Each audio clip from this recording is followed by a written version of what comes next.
Hi all, welcome to another class. So the topic I am going to take up here is social casework. Social casework is an important method in social work practice. It is a method that is included in the primary method, and social casework is the most used method after our course. So let's have a look on the. So here I have taken four different definitions of social casework. The first definition by Mary Richmond. According to Mary Richmond, social casework is art of doing different things for and different people by cooperating with them to achieve at one and the same time their own and society's betterment. And according to Perlman, something is related to agencies. Okay, so according to Perlman, a process used by certain human welfare agencies to help individuals to cope more effectively with their problem in social functioning. And according to Lee, social casework is something is art, something is related with art. Okay, so according to Lee, social casework is the art of changing human attitudes. And according to Taft, social casework means social treatment of maladjusted individuals involving an attempt to understand his personality, behavior, and social relationship to assist him in working out a better social and personal adjustment. So according to these four people, they are trying to convince, or they are trying to convey the message that social work is something which is trying to help a person to change their social functioning or change their family life or change their personality. So social casework is a one-to-one approach for a person's betterment, at the same time society's betterment. Okay, so let's move on the next slide. Basic assumptions. So according to Hamilton, the basic assumptions of social casework are, so here you have to understand the basic assumptions are provided by Hamilton. The person's name you have to remember. Okay, the first assumption is individual and society are interdependent and complementary to each other. Various factors operate in society influence human behavior and attitude. Some problems are psychological and some are interpersonal in nature. Within certain limits, man can be understood and helped. Man can grow and change as per his or her inherent capacities and potentialities. Every person is unique as well as similar to others. So Grace Matthew also contributed some philosophical assumptions of casework. So here I am not taking Grace Matthew's assumption. I took Hamilton assumption. So you have to understand, you have to read. If you want to read more regarding philosophical assumption, you can browse regarding Grace Matthew's assumptions of casework. So let's move on the next slide. That is principles of social casework. Here you have to check the name of BSW, because according to BSW, social casework has 7 different principles. Okay, the first principle is individualization. Second, purposeful expression of feelings, controlled emotional involvement, acceptance, the non-judgmental attitude, client self-determination, confidentiality. So the first one is individualization. Individualization is a very important principle of social casework, at the same time social work. So what is social individualization? Individualization is based upon the right of human beings to be individualized. Uh, Not just as a human being but as his human being with his personal differences. So try to accept the person as he is, or try to accept the person as she is. The second one is purposeful expression of feelings.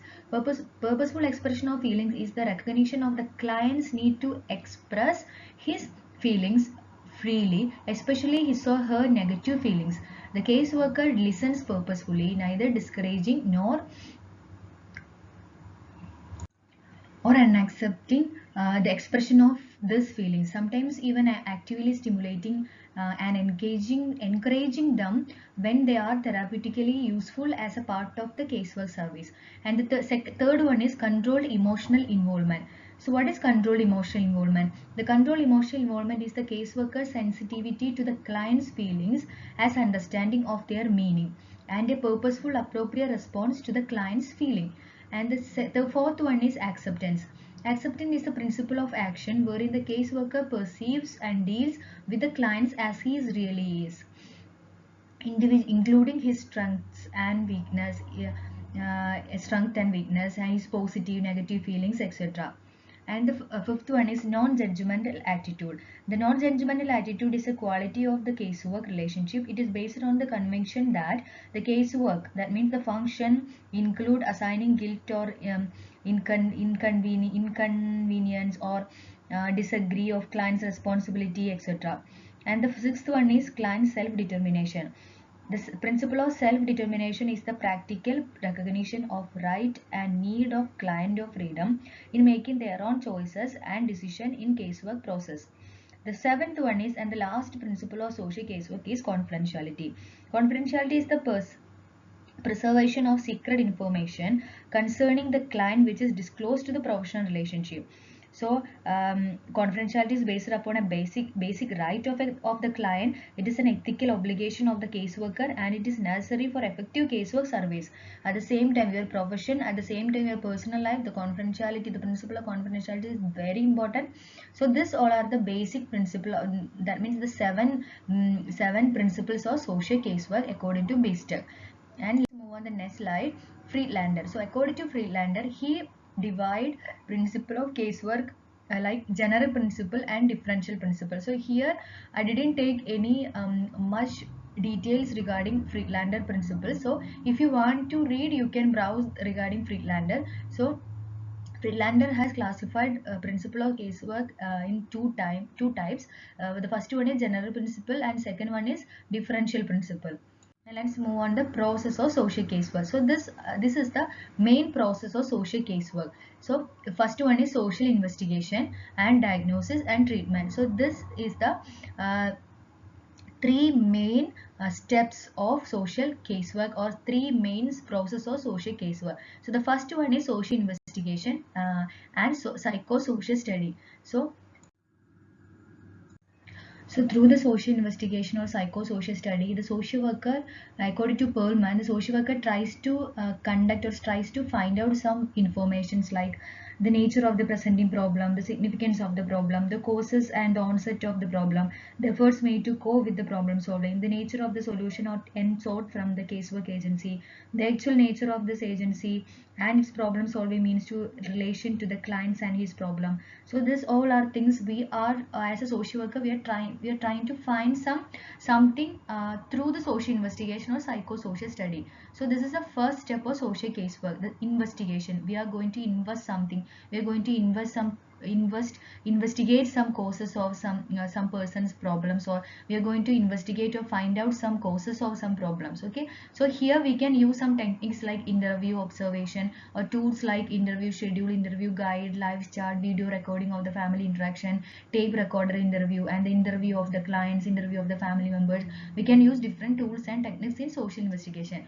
So after social investigation, definitely we will get some informations, and with that information we are going to the next step, that is social diagnosis. So what is social diagnosis? Social diagnosis is the attempt to arrive at an exact definition as possible of the social situation and personality of a given client. So according to Perlman, three different kind of social diagnosis are available. The first one is dynamic diagnosis, and the second one is clinical diagnosis, and the third one is etiological diagnosis. So what is a dynamic diagnosis? Dynamic diagnosis gives us an understanding of the current problem of the client and the forces currently operating within the client, within the social environment, and between him and his or her environment. It gives the answers of the questions like what is trouble, what psychological, physical, and social factors contribute to it, what solution is sought, and what are means available within the client and his environment, what are organized. The nature of such diagnosis is changeable because it is beginning phase of social work practice. And the second one is clinical diagnosis. Under clinical diagnosis, the caseworker attempts to classify the client by the nature of his sickness or problem. He identifies certain forms and qualities of client's personality, maladaptation, and malfunctioning of his behavior. The cultural diagnosis describes both the nature of the problem and its relation to the client and the helping means and goals. Such type of diagnosis is useful only when it becomes apparent that the disorder of personality accompanies and social disorders, creating and complicating it. Okay, so the last one is etiological diagnosis. So what is etiological diagnosis?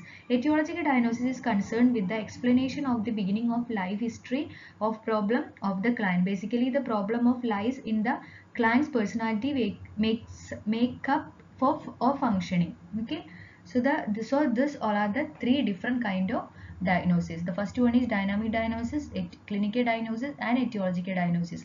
And the last processes Last process of social casework is social treatment. So according to Hamilton, treatment is the sum total of all activities and service directed towards helping an individual with the problem. So here first we got some information from through social investigation, then we diagnosed that information through social diagnosis and different diagnosis process we used.